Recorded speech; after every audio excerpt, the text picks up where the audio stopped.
You can't sell anything to someone until you understand what their struggle is. Selling is not about selling, it's about listening and asking good questions, right? And then giving them fair value. The work gets so much easier to do if you just believe in yourself. On episode 348 of the podcast, you will understand how to position yourself as an expert and be able to guide your clients through the sales process. You'll also discover ways to approach pricing based on solving problems rather than just offering services. This is probably my favorite part of the show. Really good episode talking about sales. So if you want to increase your sales, you want more confidence in your sales, this is the episode for you. Here we go. What's up, friend? I am Ryan Corr from Studio Sherpas, and this is the Grow Your Video Business podcast. This is the show for corporate and commercial filmmakers where we talk about the business of video production. If you're new, I'm sorry. If you've been around here for a while, you're like, wow, here we go. Really, Ryan? Where's all the energy coming from today? It just is. I ate a lot of carrots and blueberries for lunch today, so hype. Let's go. No, this is a super good episode. Matt did a fantastic job. I mean, this guy knows sales. It's very clear early on in our conversation that he's passionate about it. He's very good at it. And I think he really gives us some amazing insights into how to sell more, more betterer, weller. Okay, I'll stop. If you're new and you have not checked out my 6-figure filmmaker workshop, this is a brand new workshop that's where I share 18 years, almost 19 years of video production mistakes and the things that I would do if I was starting my business today, or if I wanted to scale my business. So if that's you, if you haven't watched this workshop yet, this is my gift to you to go through this workshop. It's very actionable. You can get access to this workshop by going to studiosherpas.com/workshop. Go check that workshop out. Do the work, watch the video, take notes, apply the stuff to your business, and I promise you, you will be better. Your business will be better because of it. And now, let's get into this episode. Here we go. What's up, friends? Hey, welcome to another episode. My guest today is Matt Johnston. Matt is founder of Guide Social and is a social video pioneer with over 2,000 produced pieces and over 10 billion views and millions of dollars in sales. No big deal. Super impressive. Matt, I'm so excited and happy to have you on the show. Thanks for having me, Ryan. So, okay, let's just talk about billions of views and millions in sales. How can you help us do that? If that's the only thing that we leave around this conversation, just help us get there. Would you do that, please? Well, I mean, my background's a little, I have a master's in journalism. So I sort of went through a different method to video than a lot of people did. I mean, I was obsessed with movies as a kid and everything, but that didn't lead into the typical story of then I bought a camera and my life changed. Yeah. That wasn't really it. I was actually more of a theater guy. I spent my 20s in New York City directing plays. So that was it. And then when I was 30, I went back to school, got a master's in journalism, and that sort of ended up leading to this digital career in online video. Yeah. So yeah, I just sort of went through the ranks. I built all these big video programs at these big new media places like New York Magazine and Business Insider and Men's Health and Women's Health. And that's where I sort of learned I was just really focused on social video. Yeah. Before pre-TikTok and all that stuff. Yeah. We were making probably somewhere around, each video producer was probably making somewhere around 3 to 4 videos a day. So I was managing 15 to 20 videos a day. And so we just had a lot of data on how to structure stories in a way that really appealed to people in newsfeed platforms from a social video aspect. So, I mean, yeah, you want a lot of, there's so much we could talk about. If you want to talk about the actual, I wrote a book on it. this thing called the hero system, which is sort of a system for creating viral video, for lack of a better term, which is essentially like hook, empathy, response, and over deliver. But the book is called Producing Empathy because I believe that every click, every view on the internet comes ultimately from empathy. That's what drives everything in our world. And so, having that strong visual hook or headline hook, and then really the story that you tell is more important than anything else. And front loading your best stuff rather than burying it. It's a different way of looking at a narrative. That's like the super abridged version, because I know we have all sorts of like business stuff we want to talk about too. And I could go on for hours about like how to get a bunch of views on videos online. And I think having an amazing hook is no surprise to anybody these days. It was back in the day. But I think like the biggest thing to remember, I think, is if you're making videos specifically for social, as filmmakers, you have to rewire your brain to put the best stuff at the beginning because nobody's going to see it. If it's later in the video, the drop off rate is super high. So that goes against our normal story structure as filmmakers, right? We don't want to necessarily do that, but you should do that in social. And even if you don't have amazing footage to start the video with, you need to start with something to grab people, whether it's probably not audio. If it's a non-TikTok platform, it has to be visual in some way. So it has to, because nobody listens to the sound. I know it's another thing that makes filmmakers roll their eyes. I know because sound design is important, but 80% of videos watch without sound. So, strong hook, make it visual, pull people in, use empathy, think about your audience first and not you and your work. The audience always wins, and front load your best stuff. There's the like Cliff's Notes, I suppose. I love that. Let's just the idea of like creating empathy, like give us in the context of social content. Social content where you don't have much time, right? Here, I mean, you're trying to cram everything all in and do it all. How should we be thinking about that? The best way to think about it is sort of like marketing 101 type stuff, So, like, for example, what is the problem that we're solving, right? Like, so if we're creating content on social video content, the first thing that we need to think about is who are we speaking to and what kind of value are we providing. And chances are, if you're a filmmaker and you're getting gigs with companies, this is the kind of content that they're going to want, or they're going to want versions of like longer form content chopped up into these pieces. So you have to think about what that value is. And if you want to get clients on retainer, you're going to have to build out value-based channels, right? Because people don't just follow because the brand is a brand. People are going to follow because, hey, every time I see something from this brand, they're giving me valuable information, or they're entertaining me in some way, like through comedy or whatever it is. So empathy drives everything there, because if you know who the audience is, what their sort of emotional life is, what their day-to-day life is, what they struggle with, what their hopes and dreams are, it allows you to emotionally identify them, which is really what empathy is. It's emotionally identifying. So making sure that you pull that into every story is super important. Once again, it just comes back to the audience. It just comes back to them being the key people that you're trying to serve. Right? Which is a totally different way of approaching the craft, for sure. But it's important, I'm actually a firm believer of this. I know I'm talking to a lot of artists out there. I'm a firm believer that you can paint the most beautiful picture in the world, or you could be Picasso, and if you just hung it up in a wall and nobody saw it, I don't personally really think it exists. I think it needs an audience to exist. I think that's a bit divisive depending on who you talk to, but I think it needs an audience to exist. So you need to create for them.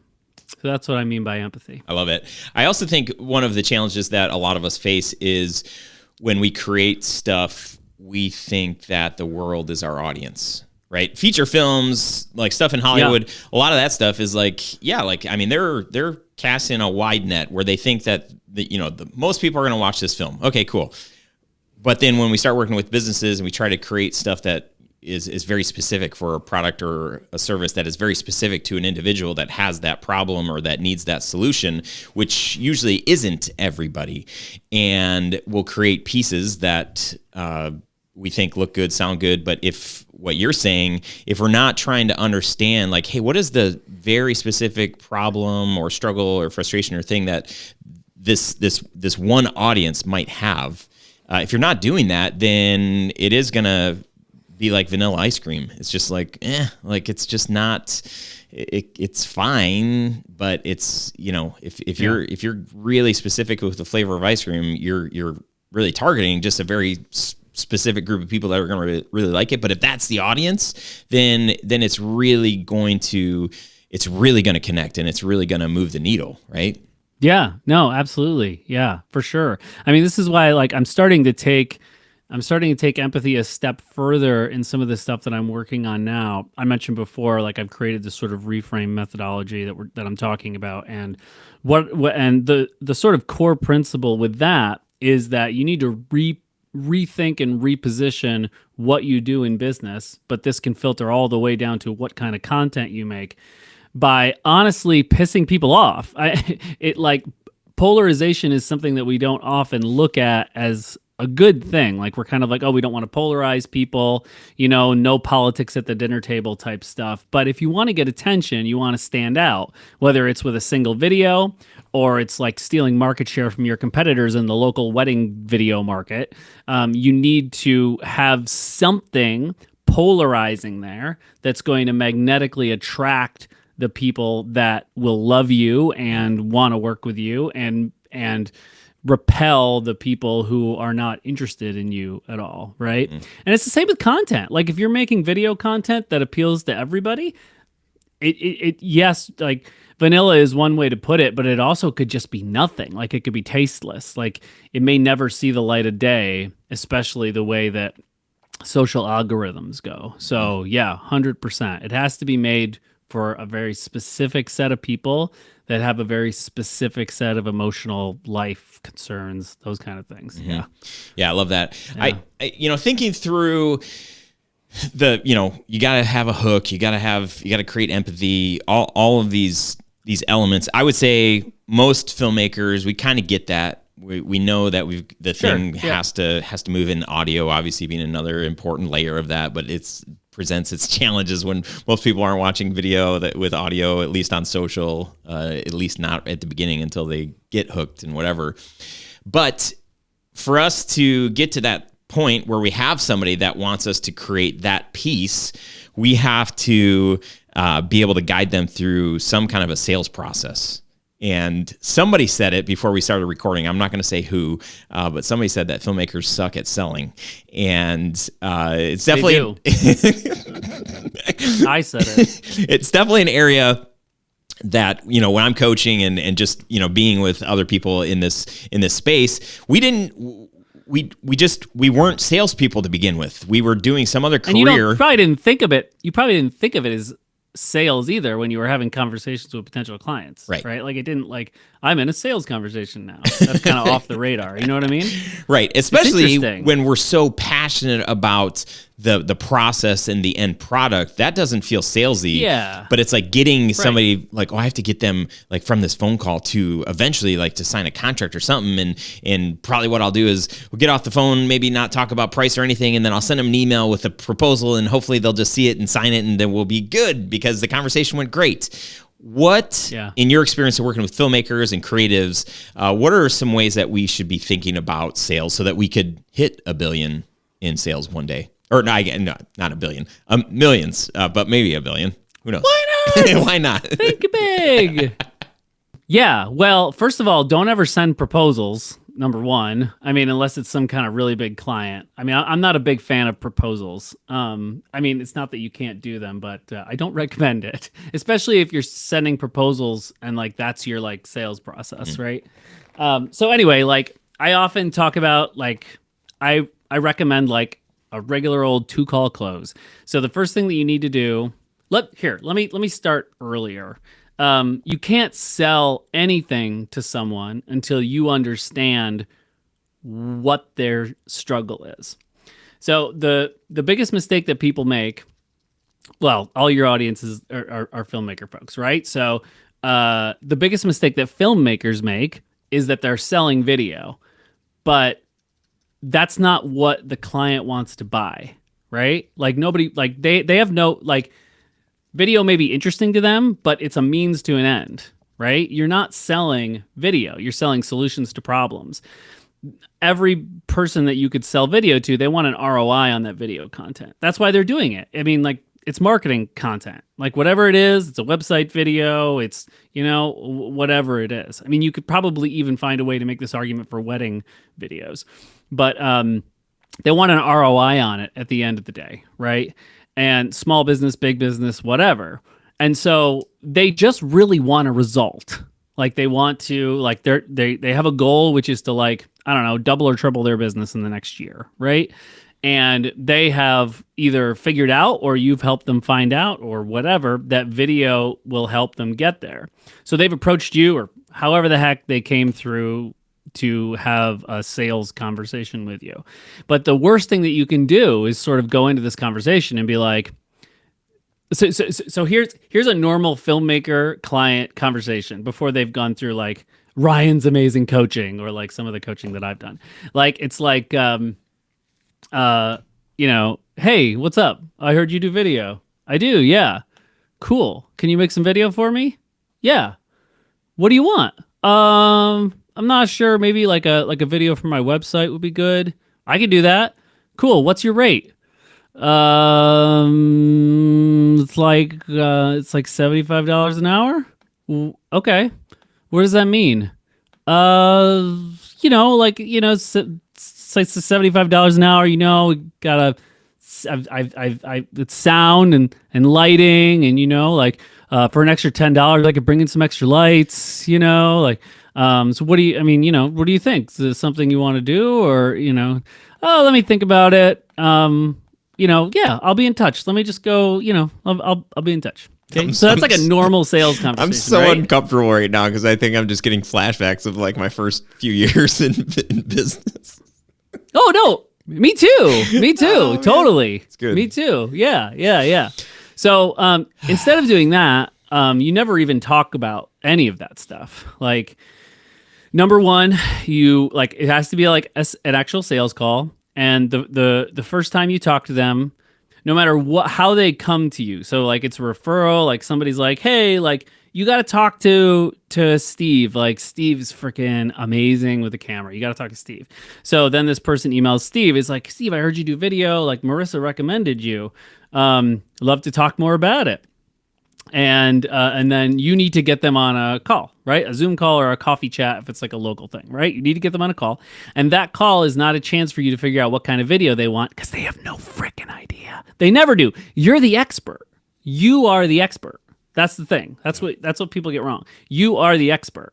So most of your sales conversations, I'm guessing, probably are them in the drive, like the client is in the driver's seat because they've got the money and you want the money, and the sales conversation is a way to get the money.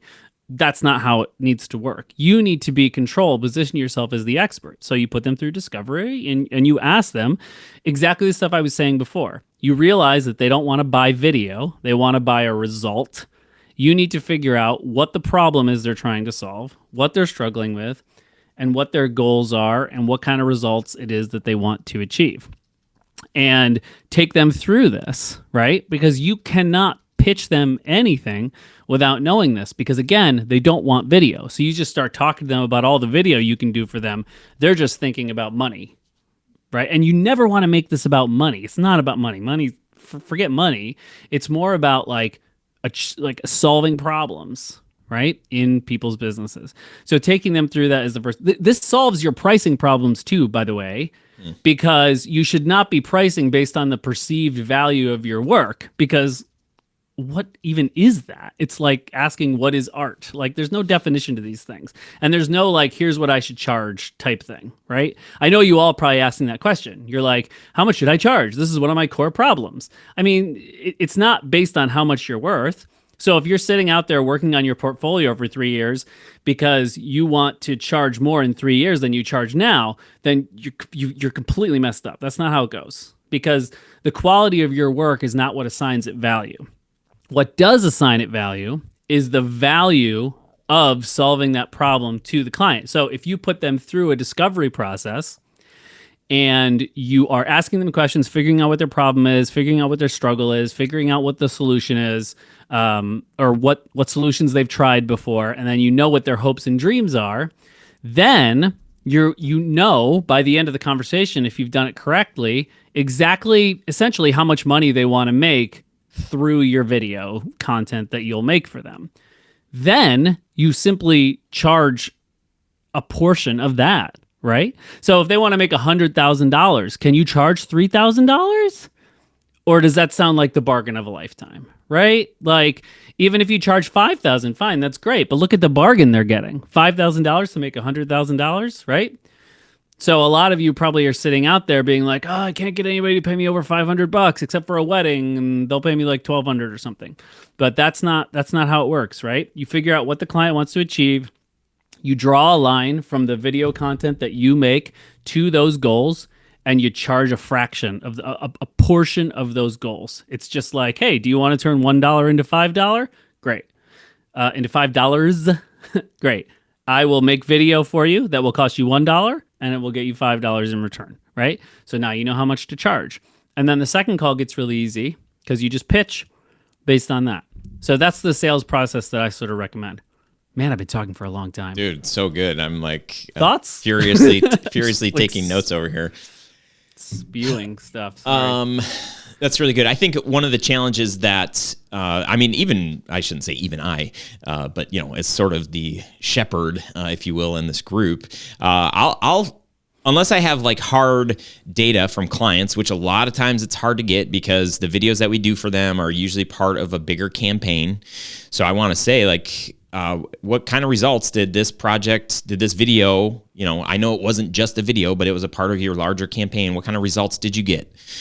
And then we can create a case study. And then when I'm selling to a client, then I could say, hey, spend $1, you'll get $5 back, because I've got something to go off of that. Now, if I'm just like making that up, I don't feel ethically, I can't do that. So I need some evidence. I need a client telling me that, or I need some other way to measure that. So how do you recommend people like me being able to confidently share that kind of stuff of like, hey, you spend $1, you're going to get $5 back? I mean, it's not that you necessarily have to say spend $1, get $5 back or something, right? This is more so that you can wrap your brain around what I'm sort of asking you to wrap your brain around. But I think more to the point, because I get this question all the time, right? About like, oh, I don't want to promise them something that I can't deliver. Yeah. I get that. But here's the thing that you have to understand. They can't get to that result without you, right? Either way. So whether you're talking to them like, oh, well, you're not going to flat out say it's $3,000 to make $100,000. You may pitch it that way because that's a good sales technique to chunk up and chunk down. Oh, well, you want to make $100,000 with this content. You want to double your business in the next year, which would be about $2-3 million. This video is only going to cost you $3,500, right? So it puts it in perspective. However, really what you're doing is you're saying, you can't do this without me. Like, everybody understands that my video alone is not going to get you to your business goals. Is your product good? Is your marketing good? I'm not doing your marketing. I don't do your product design. I don't do any of this. And they know that, right? The key thing is to understand that you are a key cog in the wheel, that if it's missing, everything else falls off the rails. That's the most important thing to get across. Rather than giving them promises you can't keep, it's that you want video to be seen as absolutely essential to the process. And the more that you are confident and running that conversation, like you should be the alpha in the conversation, the more that they will trust you with that decision, right? If you're the one that has convinced them that video needs to be a huge piece of this, and you don't even need to do much convincing. You just have to ask the right questions, really. Like, selling is not about selling. It's about listening and asking good questions, right? And then giving them fair value.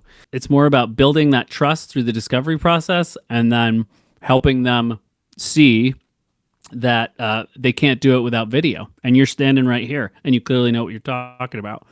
So let's go. This is a great trade. Mm-hmm. Does that answer your question? Yeah. Somewhat? Yeah, definitely. Yes, getting us. I do get that question a lot, and I get it. It makes a ton of sense. It makes a ton of sense. So let's say you're talking to somebody and they're just like, I just, at the end of the day, I just need to know how much is it going to cost, right? I got to report back to my boss. They're just, I've got 2 other conversations with other video companies. You're asking a lot of questions. Roughly, just give me an idea. What is this going to cost? Like, where do you go in that conversation? When is this being asked? Like at what point in the conversation, or when in meeting them? It's definitely the first call, right? They've called, hey, we're so-and-so company. We need this, we've got this brand video that we need to do. We're rebranded and we just want to create this piece. So, I'm going to take them through a bunch of questions. And at the end of the day, the one thing that they need is a number from me, because that's what they want to report. That's what they've been tasked to report back to. Hey, give us the top 3 video companies that you Googled, and then give us a price range for the brand films from each of the companies, and then we'll decide to go with whichever one. Probably in the middle, maybe the cheapest one, but definitely not the most expensive one, probably. Yeah. Well, you never want to compete against people. Like you should even if they tell you that you're competing, if anybody ever tells me that they're competing with other, like, oh, we're looking at some other video companies too, I will ask them about that. I'll be like, who else have you, what are those conversations gone like? Okay. Like, do you feel like, what do you think about those? Like if they ask me, I've been asked before, how are you different from other video companies? I'll be like, I don't know. What? Who have you been talking to? Maybe I'm not. I have no idea. Right? Yeah, that's hard. You got to get the decision maker on the call if possible. If it's like a really big company, then yeah, they may sort of farm it out down the line, which is really, really hard. If they start with price, I don't answer that question. I just don't answer that question, because again, I don't sell video. I sell solutions to problems. How can I possibly price something that I don't know what it is that I'm doing? So we have to go all the way through it. If we get all the way through discovery and we've done it correctly and everything, all the way through to the end, and they really want a price on discovery, and this is not like a call where I'm closing anything, I would just give a range, and I would be like, but I need to go back to my team. I need to figure out if we can really help. I need to talk about all of this with them and just get a better sense of it. And so what I think we should do, so I would always take back control of the call too. I wouldn't you always have to have control of the call. So what I'd like to do actually is who are the other people that you have to run this decision by and everything my manager, my marketing managers. Okay. Listen, it's super important that we're all on the same page about this, right? What I think that we should do is just all get together and just talk about, hey, what do we really want to achieve here? What do we really want to do? What do we really care about? And what will make the most sense? Because the last thing I want you to do is waste money on something that you are not proud of, that is just waste your time, waste your energy, sucks the life out of you, makes you go home and get mad at your kids because you're bringing your work home, right? We don't want that. Let's just all get together, chat, figure out what kind of goals you're trying to achieve. We'll come up with a plan together, and when we get there, we'll get there. In general, most of the time when I work with clients about your size that are looking to do videos like this, it's somewhere in the 4,500 to 7,800 range. I know it's a big range, but we're still trying to figure out exactly what you need, right? Could be more, could be less, I don't know. But that's kind of where I'm at. But I would love to take that step. Because I just want to hear from everybody. This is important. This is no small investment, right? So what do you think? Can we get something on the books maybe for next week? And let's see what happens from there. That's probably what I would do. So good. It's so fun. So what I often hear is that people back down in that moment because they get scared about price. Because they don't want to talk about price because they're worried about scaring the client away. And that's not, you can't get scared about client throwing, and then you lower your prices. You can't do that. Mm-hmm. You have to continue to take control and take over. That's attractive to people. They're like, holy shit, I guess I should work with this person. They got their shit together, right? That's what you're putting forward when you take control of the call in that way. Yeah, and clients, when they call you, when the non-video company calls the video company because they need a video, they want to know that you know what you're doing. And if they have to lead the meeting, I mean, I've shared this story before where when I finally got a process for how to run a meeting, and it was like you start the meeting by setting the agenda. Even I remember being in a meeting and getting an agenda passed around to me, and I was like, wait, they've called me in here, and I was able to say like, hey, cool, like love that you guys have some things that you want to talk about. In order for this meeting, for me to understand what you guys need and to do this so that I can, figure out if we should be working together and figure out pricing and all that stuff, I've got an agenda, and here's what my agenda is, da, da, da, da, da. We can totally hit on any of the things in your agenda. Be happy to do that. And like in that conversation, they were like, oh, sorry. Yeah, we just assumed that, and because they've met with other video companies or other service providers where they just come in and they're order takers, and that's what they've gotten used to. So clients listen to what Matt is saying. Take control, and it's not like in a this is my meeting. It's like, hey, like I know what is going to make this a successful call, and really they want to lean on me and know that I have a process for how we do sales and discovery, a process for how we do video, and part of that is like taking ownership of that meeting and leading and guiding them through. That's where the whole like studio Sherpas, like this, we want to be able to guide our clients. And the only way to guide them is if we say like, hey, we're going to lead this conversation. You lead the thing that you do. If you're in whatever industry, I mean, like, I don't want to get in there and like, you're coming to me for video, so here's how we do it. Here's how you're going to get a great video from us if you follow along our process. Sure, if you want us to follow your process, we're going to take orders, and it's not going to be what we can do the best, and you probably want us to do our best, right? Totally. Yep. Nope. That's how you do it. Got to take control. Yeah. I find that most artists sell their stuff like they're on a shelf at Target, and it's not really their fault, right? It's not our fault. Like that's sort of how the industry has. That's just where it's at right now. Like you think like, oh, like I hire vendors, I compare vendors like I compare toothbrushes. Like what's the best value for the price? But toothbrushes don't talk back, right? And toothbrushes don't cost $5,000. So yeah, you need to flip the script. Honestly, like this is not like, oh my gosh, this is just for filmmakers. Like this is sales 101. You read any sales book or whatever. There's all sorts of different methodologies, but at the end of the day, it's always having great rapport, asking good questions, digging deep on what the actual struggles are, and being in control. Being in control, not having the prospect be in control. I've had people ask me what you just said. Like, why are you asking me all these questions? We're just talking about video production. I've like basically stopped selling to them in that moment. Like I've said to them, I just don't think this is going to be a fit. And I don't continue because it's just because they'd be a terrible client.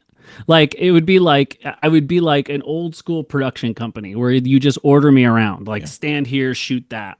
That's not the agency that I built, so it's a bad client, right? But people that are willing to talk and they're willing to let you be in charge, those will be good clients, and you'll have a good relationship. And this may end up being somebody who pays you, $300,000 over the course of your filmmaking career, and it starts with this call. So, you want to start on the right foot.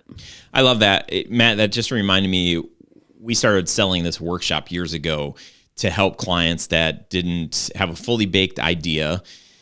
And the way I position it on a phone call is, hey, there's two kinds of clients that call us. We've got agency clients that call us, and they call us and they've got storyboards. They've got all the things are like all figured out, and they just need us to show up with our cameras, our gear, like our know-how, and they're going to direct it. And then the other people that call us are people that maybe they've done video, maybe they have experience, but they don't want to be the expert. They want to hire an expert to come alongside, to lead them, to guide them through, to lock arms and do this thing together. Where do you think you fit? Are you more like the agency client that wants to direct, or do you want to partner and do this together and have us kind of lead the process? And when you can get that clarity, then you can do exactly what Matt is saying is like, okay, they've given you permission to lead them and to guide them. But if it's an agency client, they're going to say like, heck no, like we're going to tell you exactly what we want. And if you know that going in and you sign up for that, great. But if you sign up where I made this mistake so much early on is I would just assume that they were leaning on me for my expertise. I'd come up with all these great ideas and we'd do these things and they'd be like, no, why are you that? Just follow, just do what we're telling you to do. And it's like, oh, I feel like we can offer so much more. So if you don't like taking orders, then just do the one and be very clear and make that right. Get them to understand that and for you to understand right from the very beginning. And with the right sales process, you wouldn't get into that anymore anyway, because you would just know quite well by the time they bought exactly what was going to happen. Yeah. You know?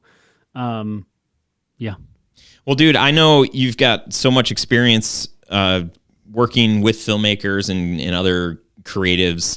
What would be like one final piece of advice or piece of advice or encouragement as we want to grow in our businesses? We want to create great films. We want to feel connected to our work. We want to feel like we're providing a super valuable service to our clients, and we want to build businesses that make us a lot of money and provide us a lot of freedom. What thoughts do you have as we get ready to close here? I think I've given like my best advice. Like the best piece of advice I have is always like, you're not selling video, you're selling results. Like that's the key thing that will fix a lot of problems. But I think like as far as a word of encouragement, video is the center of the internet. 80% of all internet traffic is video. And so if you think that there's too much competition, then you're wrong. There's like 30 million businesses in the United States. I think they already have a company to work with. So chances are, if you're not being successful right now, it's probably it's likely because of two things. One, you either haven't gotten the education yet to understand how to do the business side of things. It's really important. Or two, you don't believe in yourself enough and you have too much imposter syndrome. We all have imposter syndrome, but like if you don't believe that you can do it deep down and you've always got your foot in like a backup plan, right? And I get it. Like I was raised with parents that were like super, super supportive, by the way. Like they let me gallivant to New York City and direct theater, not for money, for 7 or 8 years. But anxious, nervous. I grew up with a lot of anxiety. I still do have a lot of anxiety. And so it's kind of like, what's your backup plan? I remember my parents used to tell me, don't get your hopes up, because they didn't want to see me hurt. Yeah. But like that mentality worked its way through the 42 years of my life now. And so like I've since becoming an entrepreneur like 7-8 years ago or something, like I've learned that that's not the mentality that gets you to where you want to be. So whether you want to make $10,000 a month right now, or you want to make $100,000 a month right now, you need to believe that it's possible, and you need to really commit to it. I think the biggest frustration that I often have as a coach of filmmakers and anybody that I've coached is that they don't treat it like their job, right? Like if you want to be successful as a filmmaker and make $10, $20, $30,000 a month, which you probably do, you got to do the work. It has to be your job, right? I mean, it's really, really important. If you want the results, you got to do the work. But the work gets so much easier to do if you just believe in yourself. And so there's all sorts of actionable advice that we've talked about today, but like, if you could just journal, if you could just like, after you listen to this, you could just sit down and you could just journal just a little bit about, here's where I want to go. Here's what it'll do for my life. Here's what it will feel like when I reach that. And then ask yourself, do I truly believe that I can do this? And then if you answer yes to that, then you've set yourself on a rocket ship. Like do that inner work, right? Like it's not sexy, but your mind will make you way more money than any tactic. Like I can teach you how to get sales and get leads for your video business all day long, but if your mind isn't right, none of it will work. It will all fail. So that's my best advice. And for creatives, we're very, sensitive. I know I'm a very sensitive person. We're very emotional. We're always telling stories. We're artists. We're very in touch with our emotions and feelings a lot of the time. And we also we probably, if you're like me, you don't take rejection very well. It's hard to get back up when you get knocked down. This is me. It might be you. And it's okay. You could still be successful. You just need to believe. Belief is really, really powerful. So that's my advice. Dude, it's so good. Mic drop. I also, like, as you were even talking... It's on a thing. Yeah, that's so great. Friend of mine, Brett Culp, says, I remember he posted this not too long ago, but he said, it's okay to get your hopes up. And I've just clung onto that. I'm like, it's so good. It's recommended. Yeah, it's definitely recommended. So, Matt Johnston, totally. Thank you so much, man. How can people connect with you, follow you, stay in touch with you? You could just go to frameit.io and you can find me there. Awesome.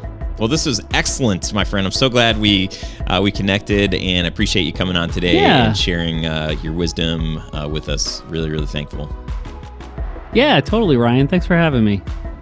All right, my friend, thank you for hanging out on this episode. Before you go, I wanted to mention the Onward Summit. This is our in-person event for corporate and commercial filmmakers at our studio near Detroit, Michigan. It's coming up in October. You've got a couple more weeks to get tickets at the best price possible. So go to studiosherpas.com/onward and you can learn more about the event. I really hope you consider it, and I hope to see you there.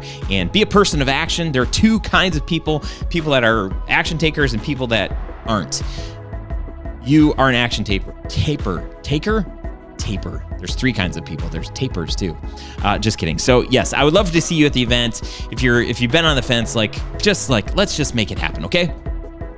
You can get access to the show notes that has all of the links to the things that we talked about in this episode by going to studiosherpas.com/348. If you like this episode, wherever you're watching it or listening to it, leave a review, leave a comment, let me know what stood out. If you had a takeaway, you could also email me your takeaway or your thoughts.